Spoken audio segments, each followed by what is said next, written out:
వచ్చెను. గనుక యేసు యెరూషలేమునకు వెళ్ళెను. యెరూషలేములో గొర్రెల ద్వారము దగ్గర హెబ్రీ భాషలో బెతెస్దా అనబడిన ఒక కోనేరు గలదు. దానికి 5 మండపములు కలవు. ఆయా సమయములకు దేవదూత కోనేటిలోకి దిగి నీళ్లు కదిలించుట కలదు. నీళ్లు కదిలింపబడిన పిమ్మట మొదట ఎవడు దిగునో వాడు ఎట్టి వ్యాధిగల వాడైనను బాగుపడును. గనుక ఆ మండపములో రోగులు, గుడ్డివారు, కుంటివారు, ఊచకాలు చేతులు గలవారు గుంపులుగా పడి ఉండిరి. అక్కడ 38 ఏండ్ల నుండి వ్యాధి గల ఒక మనుష్యుడుండెను. యేసు వాడు పడియుండుట చూచి వాడప్పటికి బహుకాలము నుండి ఆ స్థితిలో నున్నాడని ఎరిగి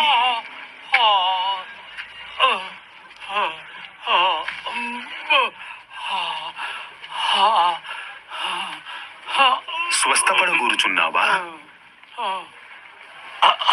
అయ్యా, నీళ్లు కదిలినప్పుడు నన్ను తోనేటిలోనికి దించుటకు నాకు ఎవడునూ లేడు కనుకనే నేను వచ్చినంతలో మరి ఒక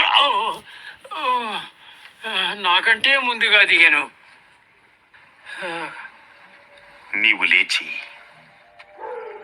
నీ పరుపెత్తికొని నడువుము.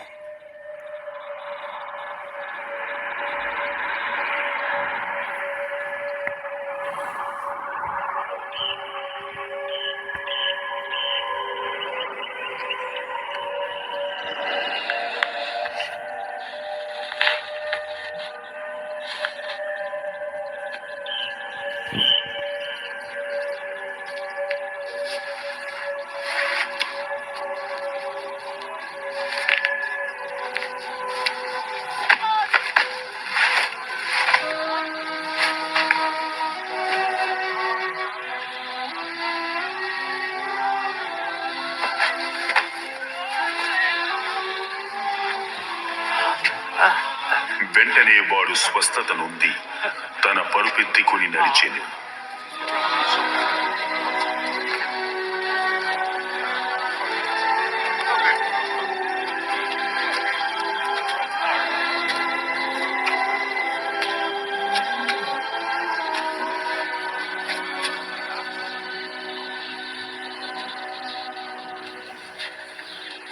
ఆ దినం విశ్రాంతి దినం.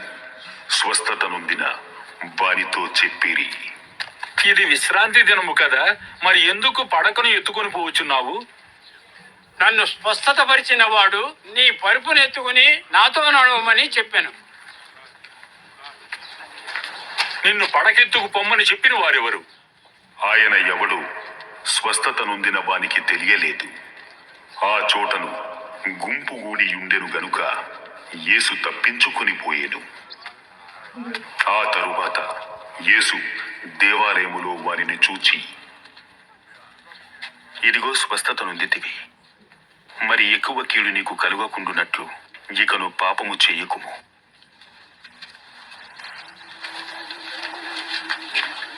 వాడు వెళ్ళి తన్ను స్వస్థపరిచిన వాడు యేసు అని యూదులకు తెలియజెప్పాను.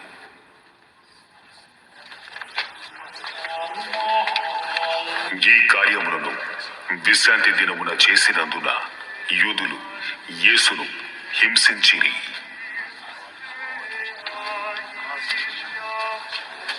నా తండ్రి ఇది వరకు పని చేయుచున్నాడు, నేనును చేయుచున్నాను. ఆయన విశ్రాంతి దినాచారమును మీరుట మాత్రమే కాక దేవుడు తన సొంత తండ్రి అని చెప్పి తన్ను దేవునితో సమానముగా చేసుకొనెను.